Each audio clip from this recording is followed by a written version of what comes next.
right.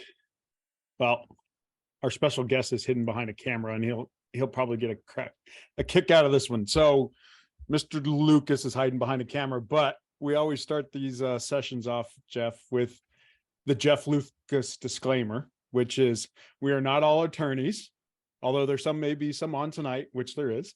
Everything discussed is just personal opinions and may not stand up in court. Our hope is that we can open these discussions up to a broader audience and have these ideas recorded for the next generation. There are some high-profile boundary surveyors and even some college students from around the country on this Zoom meeting, and I hope that we can all gain a bit of knowledge from these discussions. So I thought it was funny that when Trent texted me, said you were going to be on tonight, I'm like, that's great. We have our great disclaimer for that. And then, of course, like Trent said, right off the very get-go, the chapter has its own disclaimer, and so it's disclaimers all over the place tonight. But I definitely I appreciate you jumping on as well, Jeff, and then we'll see where this chapter goes. There's lots of stuff in this one tonight. So well, Trent intimated to me that I'm your attorney here tonight to give you legal advice. So I love it. You can forget the disclaimers. You know? That's awesome. I love it. The advice is going to be worth what we're paying for, but yeah, that's you're getting what you're paying for. That's awesome. Nothing. Exactly. All right. Well, where are we starting off first, Trent?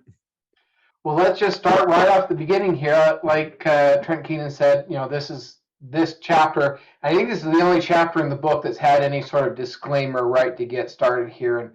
And this is a challenging chapter, and I think the writers of the book really recognize that right from the get-go.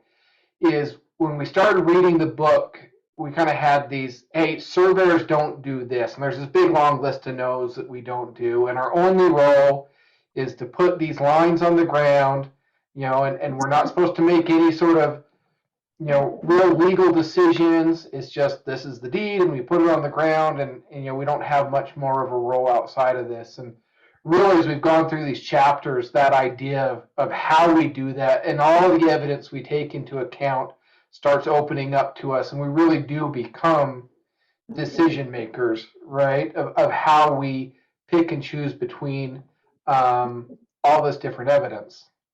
And now the last back half of this book is we are looking at how to take all that evidence and put it all together. We've talked about drafting up a survey and putting narratives in and compiling everything and picking and choosing between here. Then we hit this chapter 13, unwritten transfers of land ownership. And this is where it gets challenging and sticky for a lot of surveyors. I think this, too, is where a lot of surveyors won't make a decision. This is where we get stuck because we'll say we've got this deed and we've got this fence line and we've got, this other information. We've got expert testimony and local testimony, and historical evidence, right? And that's all easy to determine. And then here's this thing, unwritten rights, and we'll call it, and there's no document for it, right? Because it's unwritten. There is no this chain of evidence that we have, and we don't dare make a decision because the big what if is lying out there. What if there is some unwritten transfer of land ownership that we just don't know about, right? And I don't want to stake my career on finishing up the survey because I don't know what's unwritten. I don't know what I don't know, so we're just going to sit here and mull over the survey and never make a decision on it. So kind of with that primer, that's how I thought about this chapter, at least. There's a couple things that I wanted to point out here. I think we'll go through like we normally do. There is a long list of the principles this chapter covers, and this is one of the longest chapters as well. But I think for the purposes of discussion and what we need to get through, I think we'll probably get through it tonight without going through the full chapter, because I think we can kind of hit the high points that any surveyor needs to learn about unwritten transfers of land ownership. But let's just jump right into it, and then if people have things they want to throw out there or any of these principles we want to discuss, let's just kind of make that list.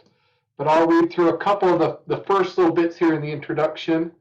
Right here in the second paragraph, says surveyors always seem to be interested in how they fit into the area of unwritten rights. In reality, unwritten rights are a question of law.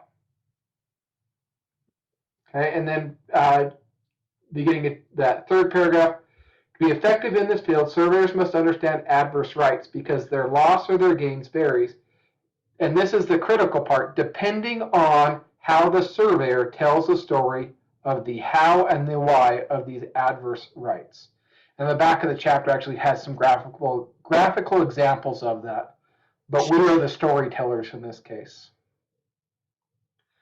Finally, just down, it's 1, 2, 3, 4, 5, 6. Unwritten ownership of rights can be one of two things. It says 1, a creation of boundary by agreement or acquiescence, and 2, a hostile creation. For example, adverse possession, estoppel, and acquiescence. The second claim involves legal means that is looked on by some as legal theft of land and by others as a penalty on the title or landowner for not being a good steward of his or her land rights. So that's our introduction there. I lost my mouse. There we go. So I'm just going to read through these principles, and then we'll do what we kind of do. Let's just see if there's anything particular that sticks out to anybody that we want to discuss, and we'll go from there. I know our heavy hitters have a lot of experience in this, and have experience in the law side of things, and so we'll welcome those discussions. But it looks like John's got your hand up before we get jumping in. John, go ahead. I just wanted to comment before we get into the principles and about this disclaimer in the beginning of the chapter. I think one of the most unfortunate things that has ever happened in the surveying profession is the title of this chapter for one. If you research all of the court cases in the United States of America, in all of the states, all of the jurisdictions, the term unwritten transfer of land or land transfer or unwritten transfer, you will find 0 court cases that use that terminology.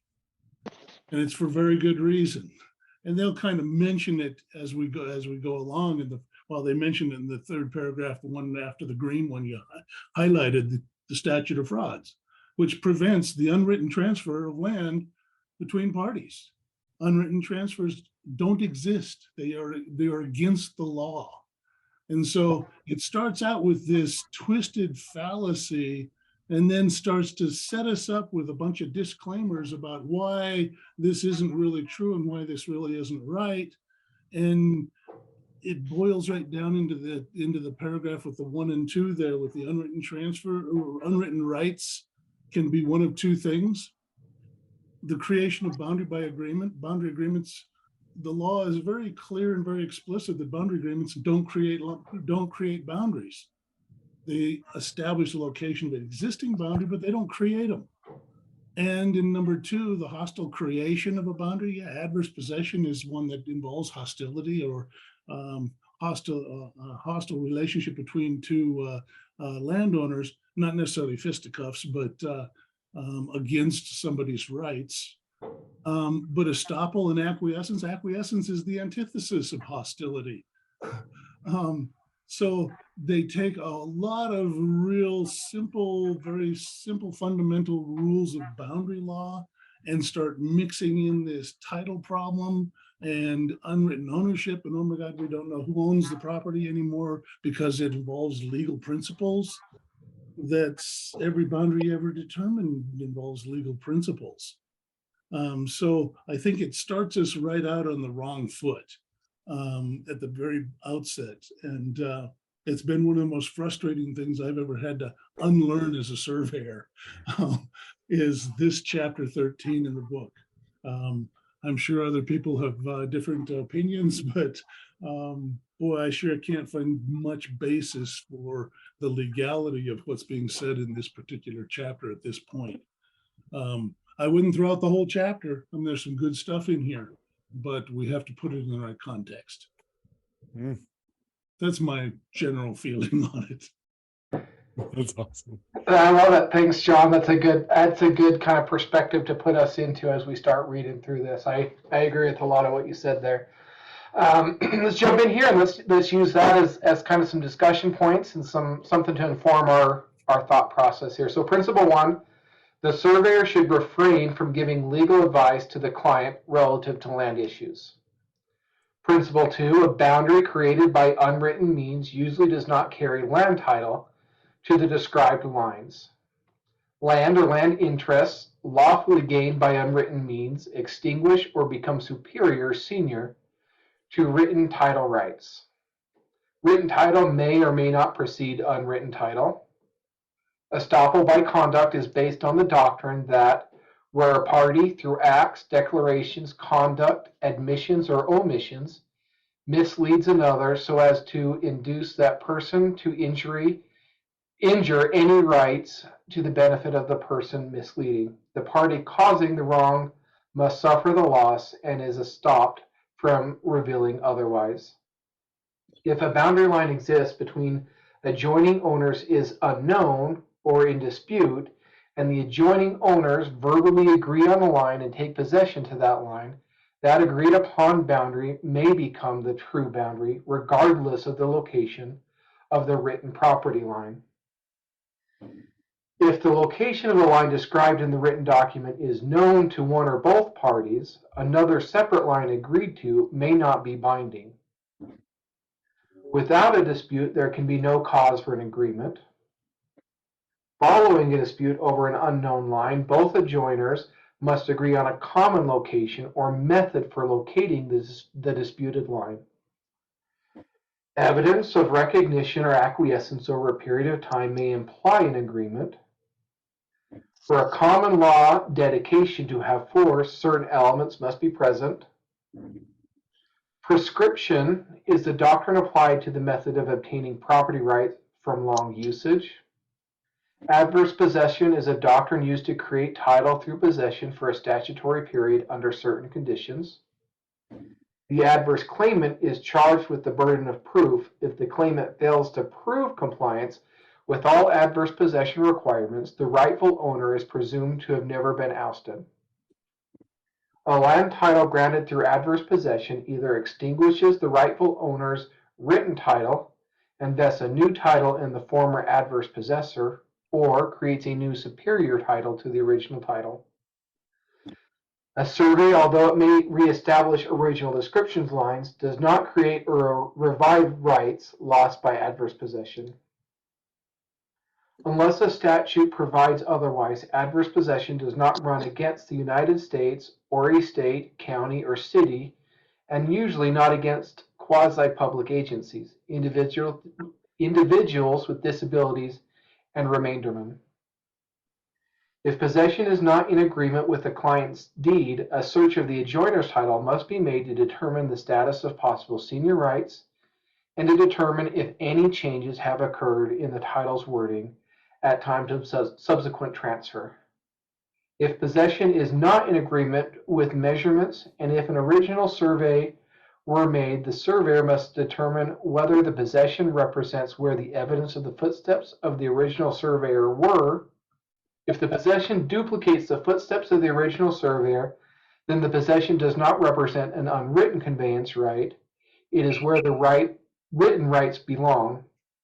And finally, the surveyor's responsibility is not to determine the validity of adverse claims, but it is to report the facts of possession and use as they relate to the lines described in the description, and as they are surveyed and recovered by the retracing surveyor. So is there anything that kind of jumps out to anybody that we have questions on, we want to make sure we get through and focus tonight? Or questions or comments? So we can kind of, let's make a list here real fast and we can start going through the chapter.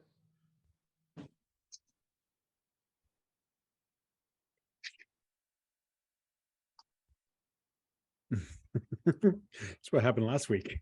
Yeah. Nobody knows where the unmute button is. I mean, I'm just going to throw this out here. I would like to see some discussion happen on, I think it's Principle 7. If the location of the line described in the written document is known to one or both of the parties, another separate line agreed to may not be binding. That kind of self-explanatory in there, but there's some good discussion that can have it. Go ahead, David. This is very interesting to me, and I see these situations in a lot of sort of different scenarios, and it's very challenging for me to, as the description says, to see these elements of alternative boundaries, let's say. I mean, I'm a huge fan of Jeff Lucas, and I'm really happy to see him here because I think he's going to be a great resource for this group chapter. But I see these things, and yeah, I agree. I can't tell my client, hey, this is you have an unwritten right here. You've gained an unwritten right, but I can see all the elements of this unwritten right and document them on my survey. And then, but on the other hand, I can't really give them, tell them what to do about it precisely. I can suggest that they take this evidence and go talk to an attorney. But, at the end of the day, 99 out of 100 of the people that call me are trying to build something, and they want me to mark a line for them before I leave that day. And that's what they're paying me to do. So it gets very challenging for me to, I got to mark a line here. And then I can see, there may be something else going on a deeper level that I just can't really resolve for them. It really kind of makes me pull my hair out at times because people call me to mark a line. I'm a land surveyor. Why can't I mark the line? And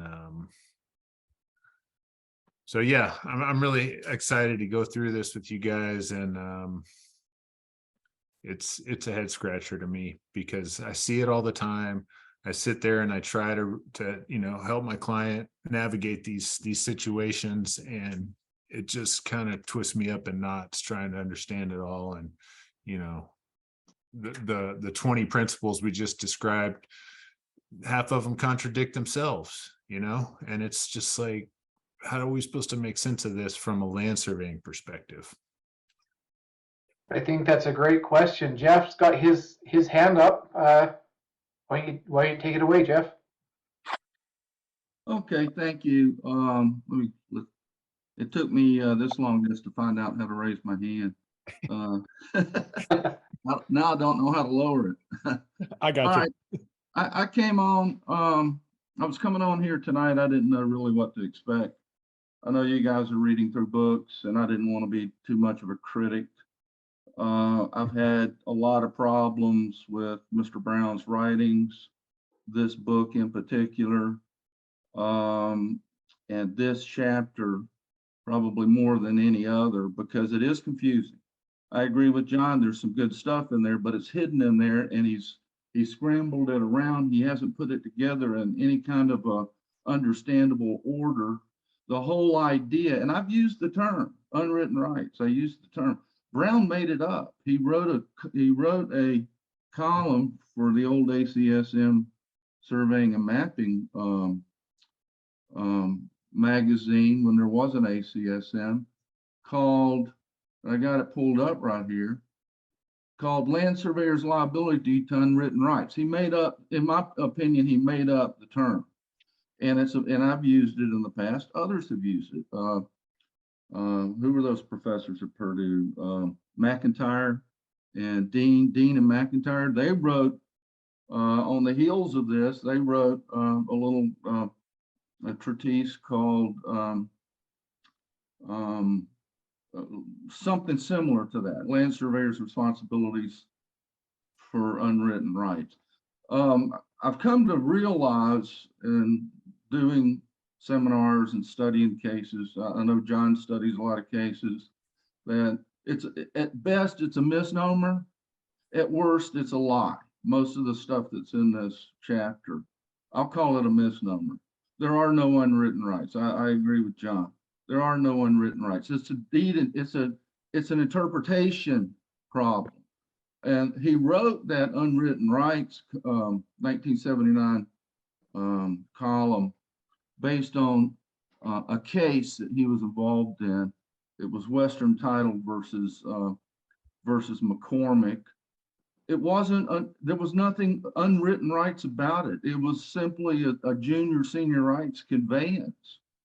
The rights were written. It's just interpretation of who has more rights over the 14-acre overlap.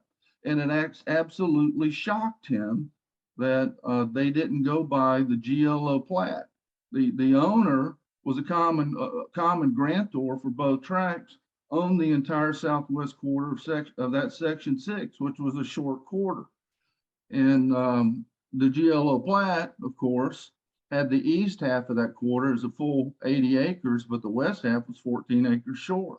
Well, the west half got sold out before the east half from a common grantor who had no obligation whatsoever to follow the GLO pattern, but he conveyed out the west half. The west half owner, the senior conveyance, went into possession, and then the McCormick, the surveyor, came along and was asked to survey the east half, and he put a full 80 acres in there and created an overlap, for Pete's sake. And to Brown, those were unwritten rights. They weren't written anywhere. No, they were written. Yeah, they are. All you had to do was pull both deeds and read them. The rights were all there, right in front of them. So, and this whole idea that we need attorneys to help us, interpret this stuff is absolutely, I'm going to call it ridiculous, because of all the boundary location doctrines, there's only one that actually involves a legal, legal arguments, and that's adverse possession. That is a legal argument. All of the rest of the boundary establishment doctrine, or boundary location doctrines, I'll call them. Let me pull them up here. I got what I think is an exhaustive list. Adverse possession, that's a title doctrine and a location doctrine. And location is a factual issue. Common grantor doctrine. No, there's not a legal issue there. It's a factual question of location. Doctrine of monuments, factual question of location. Original surveyor, following surveyor, that's a factual question of location. They're all factual questions. They're not legal questions at all, except for adverse possession has a legal question to it. What's the title? What is the title going to be if you lose your adverse possession case? What's the title going to be if you win your adverse possession case? So this whole idea, and I don't want to be a Debbie Downer here, but just look right after these principles, or right in the middle of these principles. Too many surveyors attempt to solve problems by attempting to give legal advice. It's not giving people legal advice, pointing out where their property lines are most likely located. The responsibility of the surveyor is to survey the description. This is the crux. This is the entire problem with this book. It's right here. I have the 6th edition. I quit buying this book. I'm on 388. I'm right below principle 19. The responsibility of surveyors is to survey the description, then to report the findings as to possession that are in conflict with the lines described to the client or to the client's attorney, and not give the client legal advice. In that 1979 article, and I'm sorry, I'm kind of, see, this is why I really didn't want to talk. It's good though. You're doing great. I love it. Here's the crux to the problem for Brown. It's in the 1979 article, and I got a copy of this after. I'll plug Michael Palmieri on this. He did that book. That's a book you ought to be reading. I did that book called the Kurt Brown Chronicles. Yep. The first question to explore is, what did the client have in mind when he asked the surveyor to locate his boundary? Was he asking the surveyor to locate his ownership or just the deed lines? There is a difference. As all surveyors should know, there's a vast difference between ownership and written deed rights. The written deed is merely evidence of ownership, not proof of ownership. Title to land can be transferred by unwritten means, unwritten rights, and that's a misnomer. The rights are all written. from my experience with clients, very few know that there's a difference between the two. Most clients want to know what they own. One thing is for certain, the client is not asking the surveyor to locate his lines of possession. They can see where they exist. As a minimum, he wants to know if his lines of possession agree with his written title. This was Brown's entire thrust of his career, his early career, was to go put the title lines on the ground so that the client could see the difference between where the title lines were and other possession. And in his mind, if the title lines aren't perfectly on the ground, then there's some kind of transference of title taking place. But that's not true. As a minimum, he wants to know if his lines of possession agree with his written title. If the surveyor has no intention of locating the lines of ownership, that is, intends only to locate the written deed lines and show possession in relation to the written deed, and if he fails to make the client aware of this fact, the court will probably find that the surveyor contracted to locate lines of ownership and hold that the client is entitled to rely on the standard of duty by the surveyor. So Brown just, and God bless him, after he wrote this 1979 article, and this is in the Brown Chronicles, after he wrote this 1979 article talking about unwritten rights and how that fence line that senior, oh, there it is. There's the sketch of it right there. Scroll back up. Yep. Back down, right here. There's the overlap. Lot 2 and the other one was the east half, the southwest was a junior. They built that fence. They built the fence line. The senior built the fence line, and the surveyor jumped over the fence and put it on the survey, but it didn't make a big deal about it. Okay, it was just shown as an encroachment, but he jumped over that fence, and Brown saw that fence became the vehicle for the unwritten rights. And then after he wrote that article, what was that guy's name? Williams, that surveyor attorney from New York. I forgot his name. Anyway, he wrote a rebuttal article and accused Brown of being a fence line surveyor. Now, isn't that a kick in the head? The father of deed staking being accused of being a fence line surveyor at the end of his career and basically the end of his life. But I think he finally got it in the end. Matter of fact, in this article, he recants. In my early career, where is it? I don't have it highlighted. In my early career, I often advised that surveyors simply put the lines of the title lines on the ground and leave the problems to others. But in recent years,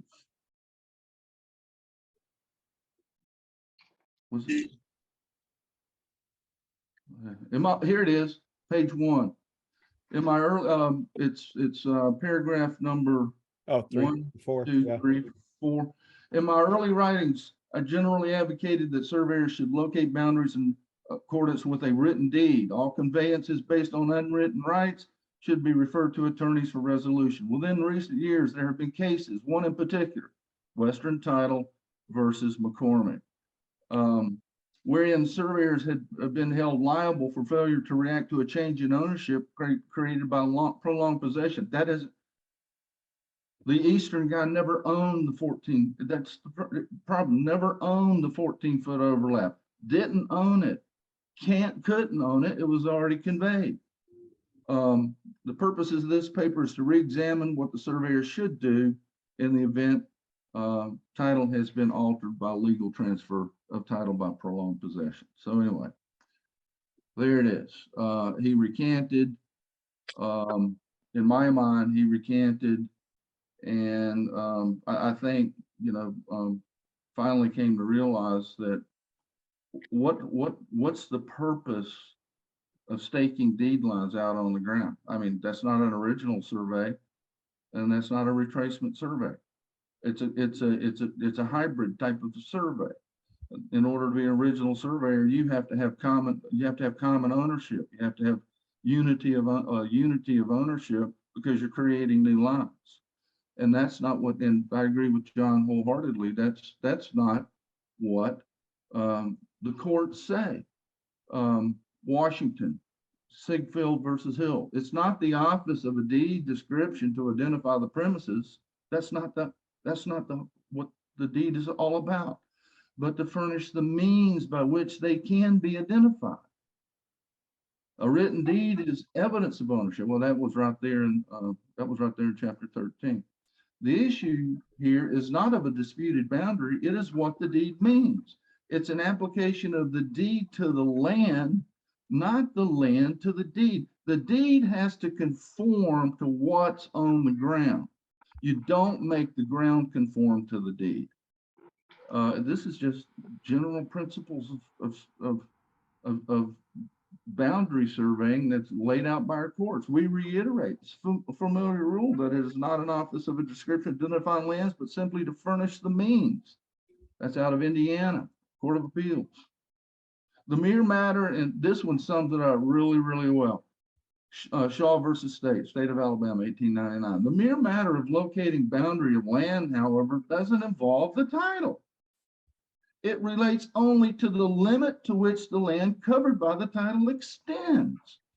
The statute of frauds is inapplicable to an award made under parole submission, which had nothing in view beyond settling of a dispute as to a boundary of land and not the title of it. No right of title passes by virtue of the award. It merely fixes the boundary, and the title, which existed previously, becomes precisely located and limited by it. So when the boundary locations doctrines are in play, like the doctrine of monuments, when the monuments are on the ground at the time of the conveyance, the deed merely helps you to get there, is a guide to get there. And when you find those boundary lines, the true and correct boundary lines, the title attaches itself to that. Matter of fact, the property lines have already become attached even before you showed up. So anyway, you open the door. This is your fault, Trent. I'll take the blame. I'll take the blame. Maybe it was David's fault. Well, so let me throw this out here, because let me go out on a real big limb here.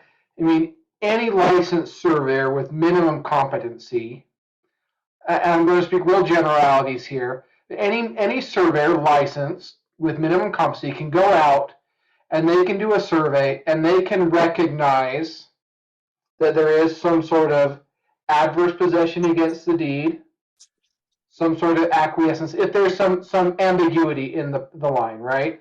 We can go out there and look at that and see it, and we say, look, there's something wrong here, and we can even go as far in our head to make some sort of determination, some sort of middle ground even, say, look, this is where it's probably at, this might be an equitable location to put it, this is where people seem to be occupying to, but this is where the deed says it is, right?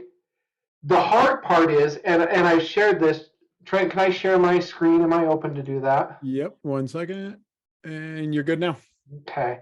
I've shared this is a survey I've been working on for a little bit now, and this is exactly that. I look at this, and this is a county map, but you can see occupation to a fence here, occupation to a fence here. These middle properties have a similar kind of shift in everything. This one to me is real cut and dry. Where the deed is the occupation, because if I shift the deed, if you will, everything lines up perfectly. And if I go a little further back out, I also know this because half these owners through here have done boundary line agreements to fix it.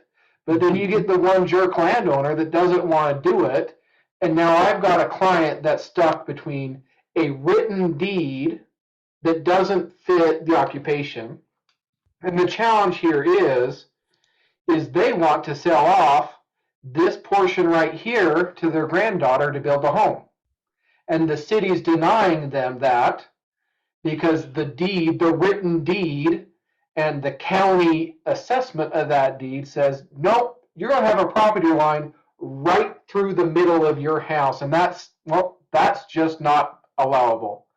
I think here, is where the surveyors have the hardest part, because it's the what next. It's, and Jeff, you used this in your argument there, fixing the lines on the ground, right? And so I think if we were to put our heads together and rewrite this chapter, really the chapter should be written how to fix unwritten title, right? Because it's not written yet at the county or the city level to understand that they do have rights to that.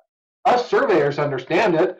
I can go back in time and let's see up here. I mean, here's the intersection of the road. Here's the section corner, right? Right. We know what's the problem, but then the question is, how do we fix it? And I guess that would be the next question for the experts in here. We get to this point, we've got this landowner, and I've got to advise them that this is where the deed is, this is where I do my survey, but now we have to fix it. And I think that's where a lot of surveyors say, I'm not an attorney, I can't make a decision, I can't tell you what to do, you've got to go talk to someone else. So I'll throw that out to the group here, to the experts.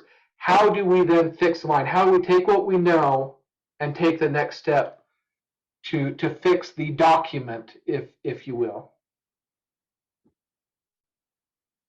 Well, obviously, somebody broke the section down again, right? Reconstituted the section, right? That's the source of your problem, and that's a big problem. I understand that. It's a big problem. Probably the worst thing that ever happened to American surveying was a bunch of well-meaning surveyors, you guys out west, taking that manual, which is not a retracement manual. It doesn't claim to be a retracement manual. It's a manual for original surveys of the federal government. And we took that, well-meaning surveyors said, hey, we need a guide. We need what they wanted was a retracement manual. They didn't have a retracement manual, so they stuffed that thing in their code section, and therein lies your problem. I mean, breaking sections. That's one of the reasons I went to law school. I didn't understand why I was breaking sections down, for Pete's sake, down in Florida. And you go to any and the section lines generally go down the roads, but you go to any intersection in Hillsborough County, Florida, and you go step out there in that intersection, see how many survey monuments you see out there. They're all over the place. They paved the road with them. And I just never knew why I was doing it. So the hardest problem that we have today, at least my opinion, the land surveying profession has today, Trent, is just exactly what you pointed out. The bad, crappy surveying that took place for the last 60 years. And Mr. Brown was probably a great guy, but he's one of the major reasons for those aberrant survey practice. Surveying could be really, really simple. They only have two roles. You're either an original surveyor laying out brand new lines for a common grantor, or you're retracing where the lines have already become established on the ground. And even Brown, doesn't go that far in this chapter. He talks about an original surveyor, but I'm here to tell you, every boundary line in the United States of America, with a few exceptions, have already become established on the ground. And very few of those, or maybe, I'm not even going to give a percentage, but they all weren't done by an original surveyor. So if all we can do is retrace original surveyors, we need to hand in our licenses because it's over. What we need to be doing, what the surveyor's role in society is to show people where the boundary lines have become established on the ground, not to be a better measurer than the next surveyor. But that's where we are, Trent. I don't have an answer for you. I'm sorry, my friend. There's no real good answer to that. But I will tell you this, in my opinion, the boundary location doctrines come into play when you have, and Brown talks about it in that chapter, when you have confusion, conflict, dispute over the boundary, and that usually means that if you take the deeds and you're trying to find intent in the deeds, and you have more than one possible location of that on the ground, then you have an ambiguity. You have an ambiguity. And therefore, the deed no longer holds the key to where the property, still a guide, but it doesn't, it can't tell you how to fix it. So you have to go get the extrinsic evidence to fix it. A real quick example, real quick, really simple example. A patent ambiguity, the deed is ambiguous on its face. A deed that doesn't close by 60 feet. It doesn't close by 60 feet. The deed now no longer tells you how to solve the boundary. You've got to go out and you've got to leave the deed. You got to go out and you've got to find extrinsic evidence, and then you find where the problem is, and you fix it. But that's not Brown's advice, and that's not matter of fact, that's not the Alta standards advice. We don't fix boundaries anymore. Has anybody seen chapter 3, section 3? It used to be boundary resolution. We don't resolve boundaries anymore. That document, I had high hopes in 2011 that we were heading in the right direction with the Alta standards. We have gone backwards.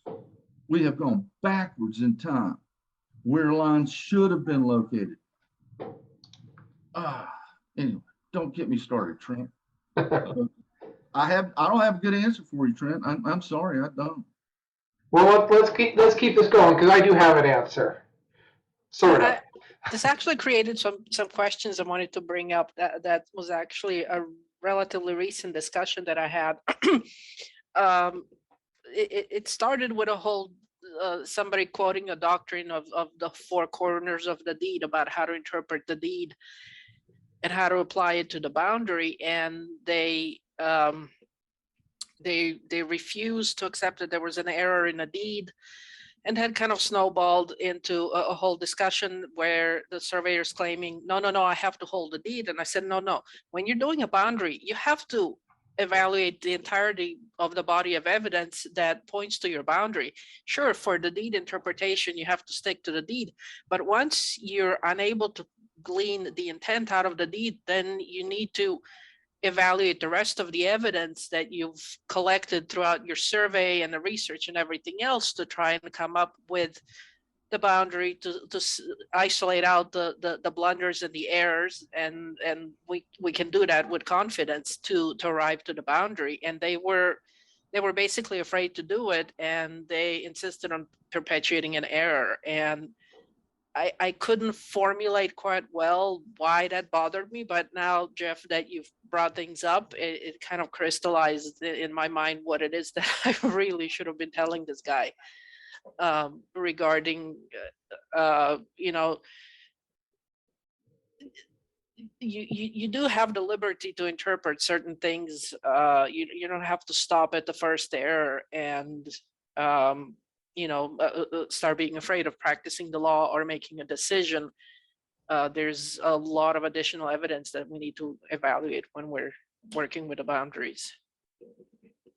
I mean, I think that's what we keep going back to and harping on every one of these chapters and weeks, right? Is gather evidence. You don't have enough, go gather more and evaluate that and line it up and look at it.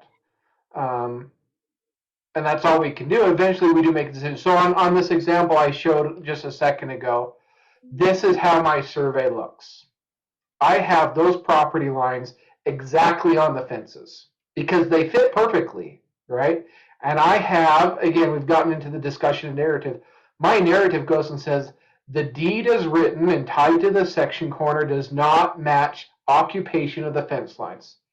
It is my opinion that the fence lines are the best evidence available, and the deed by area and description do fit the location of the fences when adjusted as such.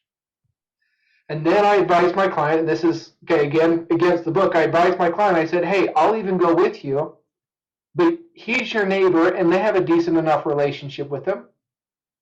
Everyone in the area knows that there's a problem there. Let's go talk to him, and how do we fix it on the ground, right? Let's go see if he'd be willing to do a boundary line agreement so that we can resolve things with the county and the city so you can move forward with your project. We did that, and the neighbor said, yeah, I know there's something wrong, but I just don't care to fix it. So you can just get off my property And he's not claiming it. They're not moving fences. He's not trying to do anything with it. He's just like, I don't care to fix it. I'm not going to go through this exercise with you. Have a good day. So the next thing is, I said, okay, now you're going to work with your title company, your title insurance, and an attorney to file some sort of claimant against that at the court. That is your next escalation, right? Is that legal advice? Yeah, it is, right? And this is this particular case where I feel comfortable and familiar enough with the area, and we get into all the evidence and stuff we've talked in past chapters. But we need to be comfortable doing that assessment with our clients. And I tell them that I am not I even give them that disclaimer. I'm not an attorney. I don't know this stuff. There are other people that understand that process better than me, but I walk them through how and where I got to that evidence. And then on my survey, I walk every other surveyor through that. So I think if we were to, staple up this chapter in all our books and go through it, the thing we need to take out of that is recognizing when there's a problem and recognizing how to point our clients in the right direction to then fix it on the ground. John, you got your hand up. Go for it. I was just going to add to that real quick, but that's part of being a professional, right? Like having those conversations and which is some of the soft skills we've talked about with the profession as well, not being able to communicate that kind of stuff, right? So those are the things that we have to work on from a professional standpoint, and the profession standpoint is what you did was acted like a professional land surveyor, right? And so Well, and there's also contract laws, because I hit stop on my contract multiple times in this when I found, hey, we've got a problem here. We've got to stop and reevaluate, because this was originally a $1,500, hey, let's go out there and see how it fits. And now it's, we're making some money on it. Go ahead, John. Yeah. Sorry.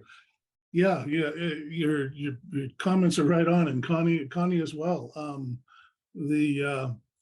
I have been involved in one court case that was a criminal case in front of a jury in a jury trial on a attempted vehicular manslaughter case, arguing the boundary location and why the guy who was insistent that the fence that they were trying to build was in the wrong place, because he was the owner, had been the owner for years. He was actually the grantor in the warranty deed that created the other properties. And it was a subdivision issue. But the bottom line in that case was the exact same thing you're faced with there, Trent, in that, and like Jeff even alluded, you go out in any intersection in Florida and you got how many different section corner locations. While here in Utah, we don't even find them in the intersection. In Trent's case, it's 100 feet north of the intersection and off to the side somewhere. Doesn't even fit any occupation whatsoever. You walk out there and you say, well, this is wrong. But yet some county surveyor has made the decision that, well, the math puts it over here in space somewhere where nobody has ever been before. In the criminal case, the most frustrating thing I had laid out the case of, well, why the section corner, as it's the brass cap, I should say, why the brass cap set by the county is out in the wrong place, and the surveyor staking the boundary has now used that brass cap to set those boundary corners. And yes, they're in the wrong place because the brass cap is in the wrong place. His initial starting point is in the wrong place. And in that particular case, I actually researched back in the chain of title, all of the original deeds said in accordance with a survey created that was done in 1909, filed at the county surveyor's office. Could never find a copy of that 1909 survey, but every boundary in the entire section referred to, and on both sides of the road, actually even the section on the other side and even north, all referred to this 1909 survey that must have been a fairly massive survey. And when you laid out all the boundaries according to those original deeds, and then put them, started from the center of the intersection, every fence in every direction fit fine. But the county's GIS map has it now on the section or the brass cap that doesn't fit anything. So the real solution to the problem is fix the freaking cap, put the cap in the right place, or show the evidence you have that says here is the location of the section line as relied upon by these landowners to lay out these deeds. And now you've got some basis to say, yeah, I started at section corner. And the GIS guy who's got a screwy map because it's based on some screwy numbers that are based on some screwy brass cap just don't work. And now, why do we have to have a boundary agreement between all the parties to do that? You survey them, you retrace their boundaries in the right place, and everything fits. All the deed dimensions fit, everything fits except for the brass cap. So reject the brass cap. Say, here's where the section corner is according to the best available evidence, and I disagree with the county surveyor on the position of a corner. Yeah, we went through that case, we won the case, and I proved where the brass cap was, but it wasn't a boundary case. And so it doesn't go to the boundary records, it doesn't go to the title company, and it doesn't go to the recorder's office, and it does because it's a criminal case. So the brass cap still is wrong. What was that? Someone asked if the brass cap is still in the incorrect position. So this brass cap is still, so every surveyor that comes up behind you, this is going to be thrown off by this stupid, misplaced brass cap. Yeah, they're still going to try and use the brass cap until we can get the brass cap fixed. Then you're going to have the same problem over and over again, and it'll keep perpetuating itself. And so you end up with, matter of fact, there were already 3 or 4 boundary agreements for properties on the opposite side of the street from where I was working that put the boundary exactly where the boundary's always been, which was right on the fences, which fit all the deeded dimensions. If you don't use the brass cap, it just gets nonsensical. Rather than figure out what the real root of the problem is and fix the problem at its root, now we've got this domino effect where every landowner has to go in and try and write a new description and a new agreement to put the boundaries where they've always been. It gets very frustrating.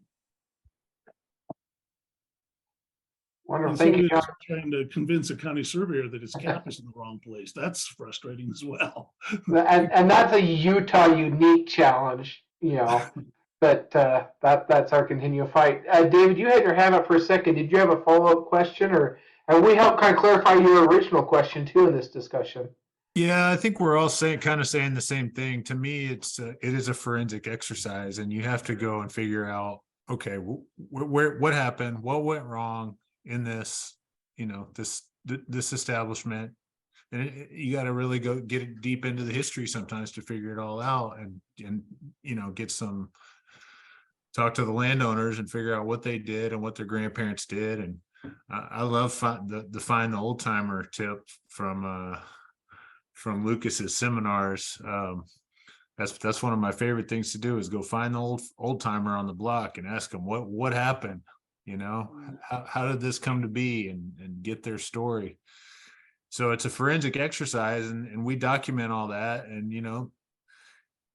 there's one of those principles on there that says that the landowners have to be in agreement. And that's what it comes down to is you got to kind of overwhelm them with evidence, get everybody to agree and say, okay, how are we going to resolve this? And that's what we can do as surveyors, in my opinion. And if you got your guy Trent that says, well, I don't want to talk about it, I don't care, I want to leave it alone. Well, that's when you got to go get an attorney, because we can't really take it much past that. If we can get reasonable people to the table to sit down and talk about this stuff, then I think as land surveyors we have an opportunity and a duty to come to an equitable solution or something that everybody agrees on. It doesn't really have to be equitable as long as everybody's on the same page and they can work it out somehow. But yeah, that's what I'm hearing from what everybody's saying right now. Absolutely.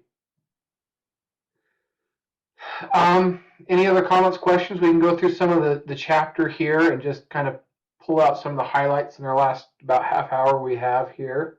John's got something. Oh, go ahead. Yeah, I would like to comment here. He lists out these 20 principles, and they're a really shotgun approach all over the map. And it makes it very difficult to understand the whole chapter. It's like we're talking about one big thing, unwritten rights that doesn't exist, or unwritten title transfers, and yet he's throwing all these different principles that all are parts and pieces of very specific doctrines. There's the doctrine of agreed boundaries. the agreed boundary doctrine. There's the doctrine well, most of them are all, there are only 5 of them. You got boundary by a oral agreement, you got boundary by a written agreement, you got a adverse, well, I'll throw adverse possession later. You got acquiescence, which is an implied agreement. Those are just simple contracts. You got a written contract, oral contract, and an implied contract. How do you prove that you have a contractual agreement with your neighbor on where the location of the boundary is? That's all they are, is contract law. Then you've got estoppel, and then you've got the adverse possession issue. And the adverse possession isn't really a boundary doctrine at all, except for under very limited circumstances, it can affect a boundary location. Adverse possession is a title doctrine that settles the title, who owns the entire piece of property, all the way up to all of the boundaries. That's what it's designed for, is to resolve title to who owns this piece of property. But all the boundary doctrines, yeah, there's really only 5 of them that we have to deal with. And each one of these things is parts and pieces of those 5 doctrines, all kind of scattered together, and makes it very difficult to understand. If you can break it down into, well, am I talking about an oral agreement between 2 landowners? Well, they can't agree to convey property orally because that's against the statute of frauds. But if they don't know where the line is, they could certainly have a reason to come together and have an agreement to establish their boundary. And so they can do that. The courts will uphold that agreement all the time because it's a contract between adjoining owners. The acquiescence, well, that's just an implied agreement. You don't have evidence of that they got together and orally agreed, or there's no written agreement. So, well, but they've treated this boundary for such a long period of time that the courts will imply that the landowners have entered into this agreement. And it's an implied agreement, implied contract. So it's just very confusing, but most of these things that are being said here in these 20 principles are right on the money. They are the law, but they're parts of different legal principles or legal doctrines that makes it very difficult to follow. It's confusing the way it's approached. Can be much more simple. With that, I'll let you go. Yeah, no, you're good. Thanks, Jeffrey. Go ahead. You're on mute. I thought this was only an hour long. I'm sorry, I didn't. I'm going to have to go. I didn't want to leave though without saying goodbye and thank you for having me here. And I think it's been a very interesting discussion. Good seeing you again, John. Hadn't seen you in a long time. Mm-hmm. And yeah, you guys, if you don't mind, I got to beg out a little bit here. I thought it was an hour long, like your the mentoring Mondays. No worries. Is that an hour long? Yeah. Yeah, we do about an hour and a half. Yeah. So. Oh, you do? Yeah, okay. Yeah, you're good. No worries. Get me back on there, Trent. Yeah, I'll shoot you some ideas on what we want. Yep. You guys take care. Thanks, Thank you, Jeffrey. Appreciate you jumping on. Thank you. Okay. We'll see you around, Jeff. I was surprised when he agreed. I cold emailed him. I'm glad he was able to jump on here for a little bit. I appreciate his insight to this. And John, I agree with what you're saying. I was going to bring up just before you started there, like principles 7 and 8. If the location of the line described in the written document is known to one or both parties, another separate line agreed to may not be binding. You know, in Utah, there's very specific laws about boundary line adjustments, right? We know the boundary line is, but we want to move it. Well, that's a whole other legal process legislatively, you know, instead of an unknown that we need to fix, right? And principle 8 kind of follows on the similar thread there, but without a dispute, there can be no cause for an agreement. If we both know where the line is, we don't need to agree to it because we all know where it is, right? And again, as surveyors, our surveys are really just an opinion of that on the ground, and so, you know, it's the landowners that have the rights to that land, not us as surveyors. Ours is an outside point of view into that and putting that deed on the ground itself. I think this has been some great discussion. I do want to jump down towards the end here. They talk about it's 1316 unwritten dedication, and we get into 1316. Let's just read through 1316 here real fast and kind of start our discussion off that one, because I think this is some interesting stuff to kind of add to the discussion. Dedication, the granting of land or rights in land to the public can either be written or unwritten. For dedication to be effective, there must be a voluntary offer, either expressed or implied, by a donor, and an acceptance. Many dedications made by unwritten means present difficult problems to the surveyor. It is customarily the surveyor's habit to mark off those portions free of public road dedications. The decision of whether a person has properly made an unwritten offer to dedicate and whether the public has accepted the offer by usage is often outside the responsibility of the surveyor. So by definition, dedicating is the giving of land either as fee title or an easement right by its owner for public, charitable, semi-public, or utility use. So I just wanted to see if anyone had any thoughts about dedication or challenges you've had, because this is kind of, in reading those principles, we talked about, adverse possession or unwritten rights against a government, and then this is kind of another, as John said, it's another little fraction of the law that's aside to this. But any questions about dedication or experiences you guys would like to share about trying to retrace that? Maybe our highway surveyors, like Connie, you probably deal with this a little bit more in some of your stuff. Yeah, actually, I've dealt with this quite a bit recently in county of Riverside regarding road right-of-ways, where trying to dig back on certain road right-of-ways, there's really no legal documentation of how that right-of-way came into existence. And some of them are now owned by Caltrans, and even Caltrans doesn't know how they came into ownership, other than saying, oh, well, it's probably by prescription of some sort. And then when you approach the title company, then the title company and even the underwriter is often hesitant to point one way or the other. And at some level, especially in subdivisions, the county surveyor is looking at you saying, well, okay, are you going to put the blue border to the center line of the road, or are you going to pull it in? Do they own it in fee? Do they own it? Is it an easement? And if it's, and you need to substantiate it by a document, and you're going, nobody knows. At least not in a simple way where you can just quote a document and have a visible proof of that right away coming into existence.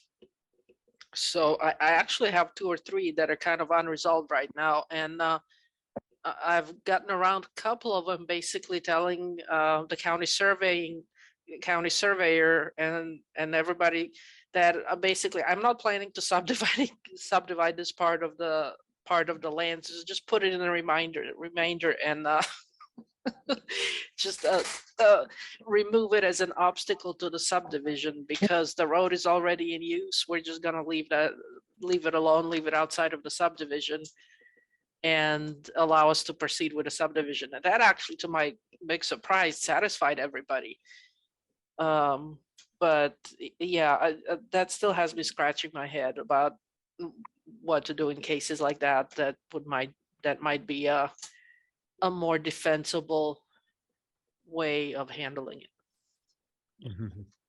Well, go ahead, John. Yeah, when we're talking about written the documents that Connie's trying to, there is no real document in the form of a deed or a transaction that you can find. However, the document is a statute, most likely. And there are statutory provisions. Here in Utah, we have one that says if it's a dedication by plat, it's dedication by fee. If you public uses it for 10 years, it's a common law dedication or a statutory dedication of an easement. And so you have statutes that are designed to answer the very question you're faced with. And the statute says, yeah, public's use by 10 years is an easement. It's a public right of way. But it's in the form of an easement because there is no conveyance. So when you're looking for a document, the statute is the document. What does it require? Public use by 10 years. Can you prove public use by 10 years? There it is. That's the right, that is the written document that creates that right of way. So it is a written conveyance because all conveyances and all property rights have to be made in writing. Statute of frauds requires it. Well, the statutes are writings. And so oftentimes that's what you have to refer to.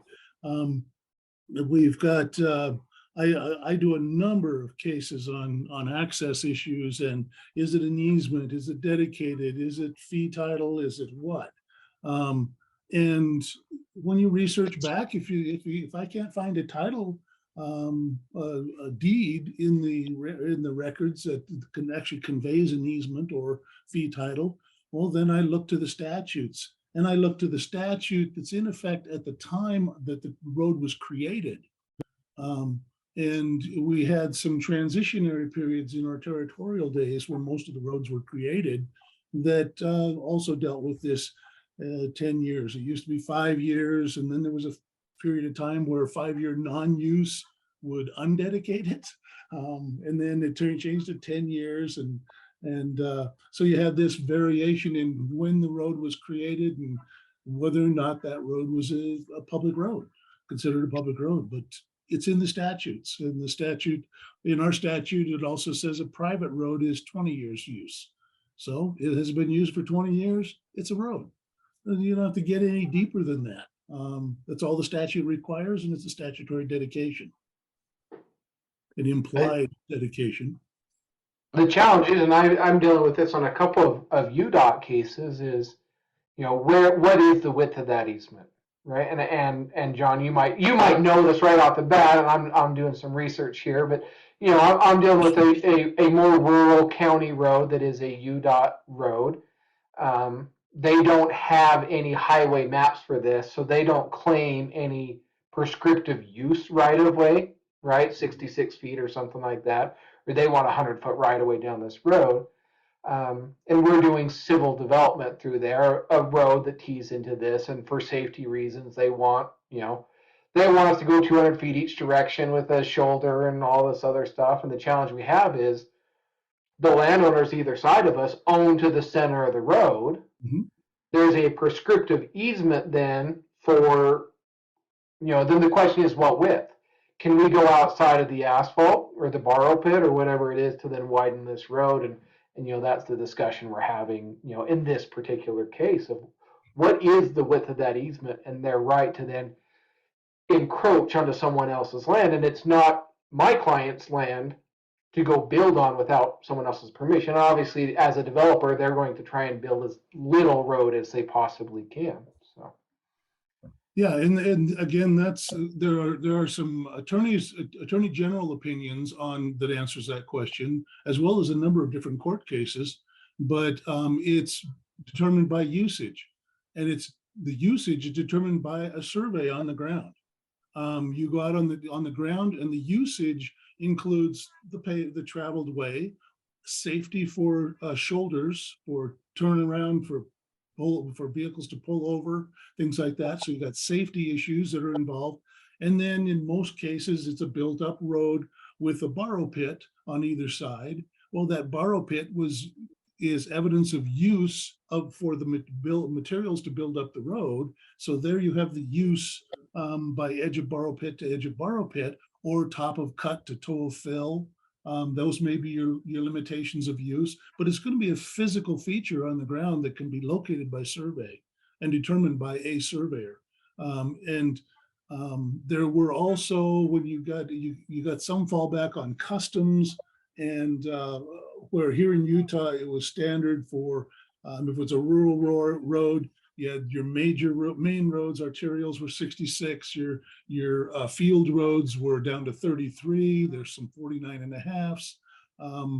They're all, basically 1 rod or 2 rods, 3 rods, 4 rods wide, or up to 6 rods wide, whatever. But there were standard widths, and if you go measure fence to fence or occupation to occupation, a lot of times they'll fit in those limitations. And so one can perceive or imply from the physical improvements that this was treated as a 66-foot road or 49.5 footer or 33 footer. So you still have, that stuff to gather as evidence, but it's evidence that a surveyor gathers to determine how wide's the road. And we're the ones who stand up in court and say, in my professional opinion, this is a 49.5-foot road, and here's why. Or here's a 33-foot road, here's why. I have a question, I'm sorry. Go ahead. So we ran into a case, I'm in Houston, Texas, where the subdivision didn't fit, nothing was fitting. It's like, what is going on here? Who's encroaching on who? I mean, it was just a mess. And it turns out that the pavement was actually poured incorrectly. The city plans, with some brother-in-law deal, somebody was drunk and in his machine and put the this really hard curve in the right of way, and it just shifted the world, and nobody figured this thing out. And it took us forever to go, like, just nothing's fitting. My issue here is that when I'm hearing things like, how was it treated? What was the use? I mean, everybody's using that right of way, or I guess the material, the pavement, whatever, as intended, but it was just completely in the wrong place. So it didn't go to court, but it very well could have, and we probably would have lost because fortunately the city surveyor is reasonable. They have their records and weird things like this straight, but it was just the most bizarre thing I've ever seen. So we're going into another, this is a large project, and it's a right-of-way expansion, and there's 16 in another county. And I'm going, what if they screwed up everything too? So it's like, that's where I get tripped up here is how has it been used? How has it been intended? But, and then reconciling it with actually the legal records, and then, who wins in that battle? Does that make sense as a question? Yeah, it does. It's a challenge you want to answer. I mean, I'm going to be a little facetious here. Who wins? It's the person with the most money and the best lawyer at the end of the day. But as surveyors, what is our role? The real question then is the discussion here is, what is our role? What is your role as a surveyor? And it's to gather all the evidence. Look at that thing. Okay, do we have evidence that the drunk brother-in-law laid it wrong? Do we have evidence of acquiescence, that all the landowners have relied upon that for whatever it is in Texas, to actually then establish that as the correct location, as we keep saying, fixed on the ground, right? Have they relied on that to a point that becomes the fixed boundary on the ground? Or, as the statutes in Texas say, well, it hasn't been long enough, this is still fixable in other methods. And so there's a lot that goes into that. So our role is to gather and ask those questions and look through court cases and take experiences from previous experiences. You're informing this survey from your past experience, right? And so you take that and you build upon it. And it's just gather evidence, lay it all out on a map, and decide what has the most weight, what doesn't, and then come to a conclusion that's defensible, right? And that, again, that's the hardest part, is that defensible conclusion. Certainly, I would encourage you to reach out to other surveyors in the area, Surveyor Society chapter, whatever it is, and run ideas past it. I talked with a surveyor today that, we're working on some similar areas, and it was just, even though we're competing in that area, right, and we're actually, have some client overlap, then it's, we're having a professional discussion to work together to resolve that. Yeah. John, what would you add to that? What I'd add is that, you mentioned intent, Summer.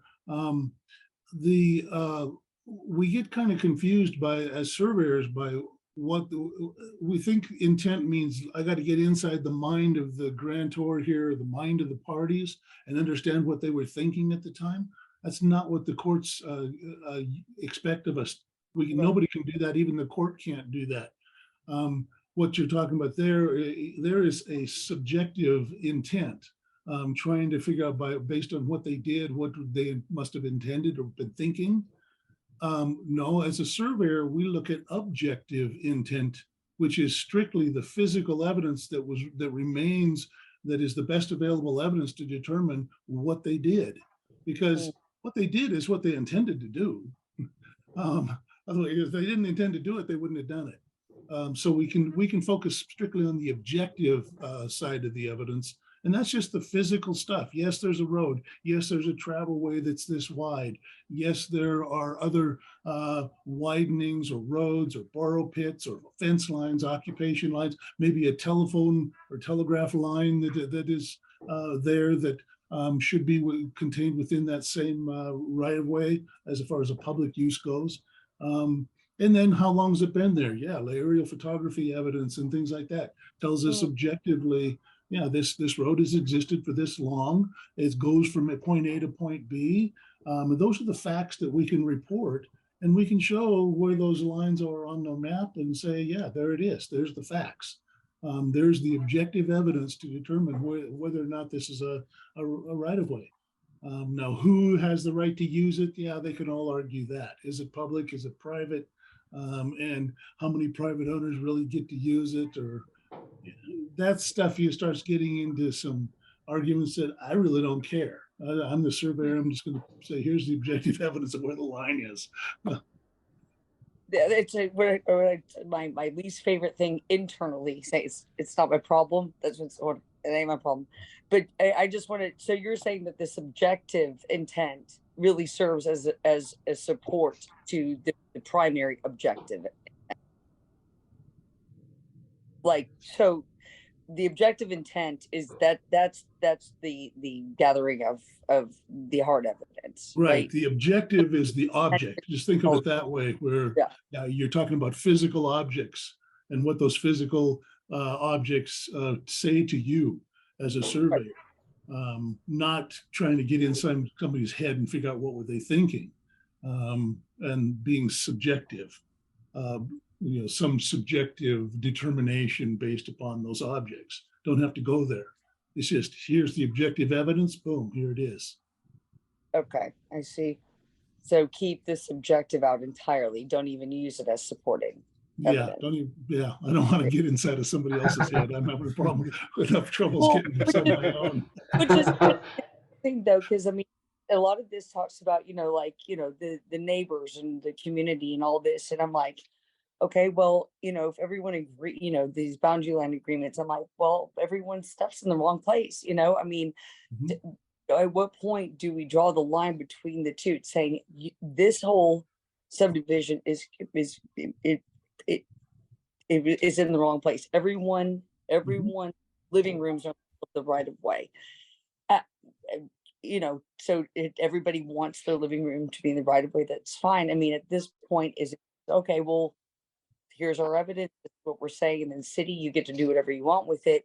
But we have to walk away from work saying, look, we can't tell everybody to move their living rooms. So that's where some of this does get hairy, right? Because the reality is not black and white. There's stuff that gets screwy along the way, right? And some stuff cannot really be fixed. It's just, how do you get through that and say, okay, I mean, is there something that we can all come to agreement? But where does that line start and stop? I think is the tough one that I see every day. Yeah, and the evidence that we use comes from all sorts of different places, and it's all objective evidence. even goes to the acquiescence. And I think a lot of times we have a trouble time with the acquiescence doctrine because it's a meeting of the minds between two landowners to enter into an implied agreement that the evidence, the objective evidence says, yeah, they did it. I don't see any evidence that they tried to tear it down or were throwing grass clippings or questioning the boundary and things like that. There's no evidence of that. Well, then the facts remain. There's a fence here that's been standing for 20 years and nobody's ever fussed with it. That's objective evidence, just simple facts. And if we keep it down to the simple facts, and then the facts are sufficient to prove the doctrine, then the doctrine's proven. And it's, yeah, whether it's a right-of-way or boundary location or whatever, the evidence will lead you to the proper conclusion. And I think a lot of times we stop short of gathering all the evidence we need because it requires us to call people on the phone, talk to prior owners, interview people, and then the wrong question is, what were you thinking? The right question is, what have you done? What did you do? When you saw this happen, what was your reaction? Because it's those physical things that they were prompted, that prompted them to do something. That's the evidence that you're looking for. How did this fence end up where it's at? Well, we did this, and okay, yeah. Is that lawful for you to do that? Yes, it is. Oh, there it's done. You entered into a lawful agreement, a lawful action to fix your boundary or whatever. The highway department didn't lay asphalt through your kitchen table, so Yeah. By acting not laying asphalt through your kitchen table, well, guess what? That's probably not where the highway was meant to be. Their actions indicate what the intent was in a little bit in that case. Especially when you plot it from the brass cap. That's right. Well done. Thank you. Well, thank you, Summer, for that question. That was a great discussion. Thanks. It talks here, I want to touch on it. We've talked about it a little bit. 1329, prescriptive rights, and John touched on this just a little bit too, but prescriptive right, let's see, prescriptive usage ordinarily conveys only a right of usage of an easement. It's been used, though owned by someone else, but again, this is almost kind of that acquiescence doctrine, right? I might be using the wrong term there, but they've allowed it to happen, so now there is some unwritten use to that, right? Because they've allowed that, a highway to go through the backyard, and so now there's some right there to do that. So that's just another thing to kind of think of, when we're looking at this chapter here. Burden of proof, that ties to that adverse possession. We've talked a little bit about that. I don't want to get a whole heck of a lot into the adverse possession, if that's okay with you guys, unless someone really wants to in the last 5 minutes. Statute of limitations, color, title, taxes, good faith, actual possession, and we've talked about that quite a bit through the other chapters. And really what I want to point out is where this chapter started out with a disclaimer, and it's one of the few chapters to do that. This chapter is also one of the few, I think maybe the only, I can't think of another one right now, that does not have a summary. They've usually tried to summarize the chapter and say, hey, look, this is what you're supposed to learn. And I think like John started us out and has pointed out, they've thrown a shotgun out, they've done their best to describe something, and they mic dropped and walked away and washed their hands of it, and we're done. Best of luck. Go on to the next chapter.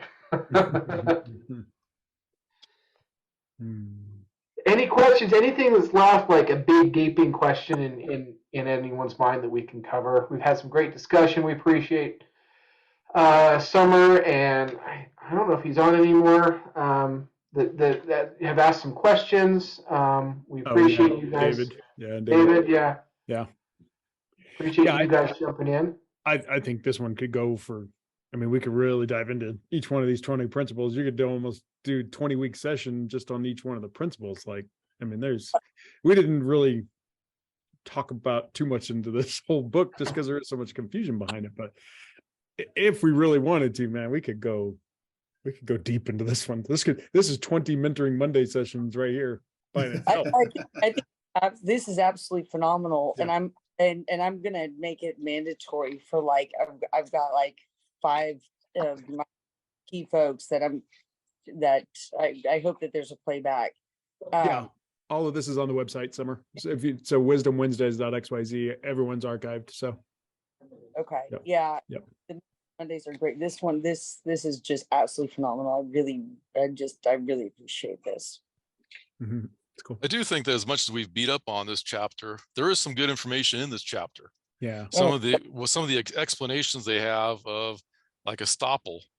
This is Right. one of the first times that I've Mhm. actually I can say now I understand what the basic concept of estoppel is.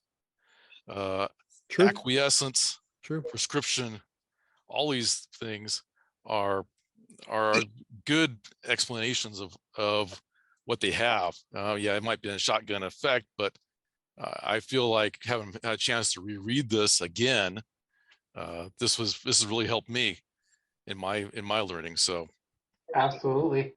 Go ahead, John. Yeah, I hate to toot my own horn somewhat here, but I've been preaching and teaching about this stuff for decades now. And I've gone around to, well, majority of the states, simple majority of the states at state conferences and made presentations. I was just last October in Texas, and I presented on this very topic of these doctrines, how to make sense out of them, and then how to actually fix the boundary problems, which one of the questions that came up was, how do you fix this stuff? What do you do? And there's multiple ways to do that and such, but I repaired, probably, I think I've got it in most of the states. If you Google my name and with some topic like this about surveyors and fixing boundary problems, you'll find hundreds of pages of material that I've written and presented to these conferences that I would highly recommend reading through that to make sense out of it all. And yeah, and like I said, a lot of stuff he's saying here is right. It's right on the money, the basic statements, but they're just shotgunned all over to where you can't understand it. The things that I prepared, I think I've got 120 pages of stuff that I did in Texas in October at the conference, and it should be available online. A lot of the states, if you go to the state societies online, you'll find them. Sometimes you can find them just Googling my name. You'll find some of the presentations that I did for ACSM, I think 10 years ago, are probably still online. But this stuff doesn't change, and it's pretty much the same thing. Every state has these same doctrines, and surveyors are in the same position in all the states. There are some nuances state by state, but they're fairly minimal. California is probably the one that stands out the most as having some oddities, and there's a few states that have followed suit. Luckily, Utah tried to follow suit and then realized the error of their ways and said, wait a minute, where are we going with this? No, this doesn't work. And changed the whole great ship of the course of the ship. So just to throw it out there, yeah, it's it can be understood and it can be utilized. And I've spent my entire, probably the last 34 or 35 years of my career learning how and figuring out how to fix these problems, how to define the problems, and then how to deal with them. So hopefully you can make some sense out of that if you can. I threw the one in the chat from your surveyor's role of conflict resolution from ACSM. That was July of 2011. I just threw that one in the chat. But that's the one that we've been chatting about. You're trying to make your book as well, right? Trying to essentially, eventually I'm going to put all this stuff together in books, but each one of these presentations that I do, I specialize it for that particular state that I'm working in, and incorporate the state's case law and statutes and stuff to support basically the same principles. Texas has got a lot of stuff that's in their own little stream as far as adverse possession goes, but it's basically all the same similar stuff.